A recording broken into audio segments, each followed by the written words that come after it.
Hi havia una vegada un nen que passejant pel bosc es va trobar amb un gran arbre. En una de les seves branques hi havia un estrany ocell que en veure'l va cantar. «Estic en un arbre molt especial, un arbre encantat, i per a provar-ho, les paraules màgiques has de pronunciar. Prova-ho i ja veuràs, la màgia viuràs». El nen, sorprès, va provar amb totes les paraules màgiques que coneixia, però cap d'elles funcionava.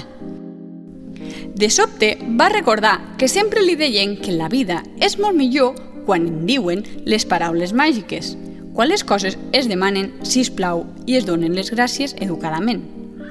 No s'ho podia arribar a creure. Podria ser que les paraules màgiques fossin sisplau i gràcies? «Arbre màgic, m'ensenya la seva màgia, sisplau?» En el gran tronc de l'arbre va aparèixer per art de màgia una gran porta. El nen va dir: «Moltes gràcies, arbre màgic, per fer aparèixer la porta». A l'interior de l'arbre era fosc i negre. El nen va dir: «Arbre màgic, podria il·luminar-me, si us plau?» L'interior del gran arbre es va il·luminar i davant dels seus ulls va aparèixer tot allò que un nen pot somiar. «Moltes gràcies, arbre màgic». El nen, feliç, va passar unes hores jugant i divertint-se en el meravellós interior de l'arbre.